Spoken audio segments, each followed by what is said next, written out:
Hello, আমি Priya. Welcome back to my channel. আজকে দিনটা ছিল গুরু পূর্ণিমার দিন। আমার মামার বাড়ি পুজো ছিল। সকালে উঠে আমরা সবাই রেডি হয়ে নিয়েছিলাম, আর ওটা ছিল আমার আউটফিট পুরো। তারপরে আমার বাড়ি থেকে আমার মামার বাড়ির ডিস্টেন্স বেশি না, 40 মিনিটস মতো।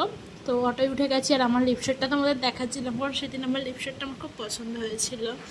তারপর আমরা পৌঁছে গেছিলাম, গিয়ে আমি ফাও বকা স্টার্ট করে দিয়েছি। আর এদিকে দেখি রিয়াদি আলপনা দিচ্ছে, দিদা মামাসিরা সব পুজোর গোছাচ্ছিল, আর আমার দিদিটা ওকে নিজেকেও দেখিয়ে নিল। আলপনা কমপ্লিট হয়ে গেছে, ধূপ ধরানো হয়ে গেছে, এখানে পুজোতে বসেও গেছিলো, তখন আমি একটা ক্লিপ নিয়ে নিয়েছিলাম। সবটা গোছানো গেছিলো, সত্যনারায়ণ পুজো ছিল।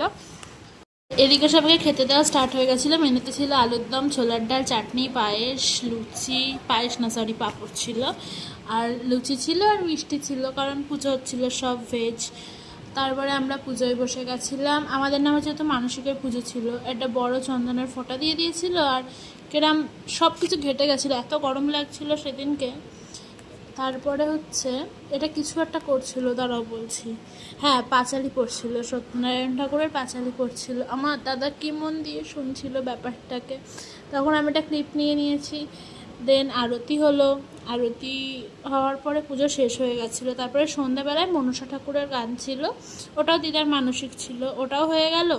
তারপরে আমার তাড়াতাড়ি বাড়ি চলে এসেছিলাম, কারণ আমার পড়ানো ছিল। পড়িয়ে টড়িয়ে বাড়ি এসে ফ্রেশ হয়ে নিয়েছি, নিয়ে ব্লগ এন্ড করলাম। আজকের ব্লগটা এইটুকু। যদি ভালো লাগে like comment share subscribe. Tata, দেখা হবে নেক্সট ব্লগে।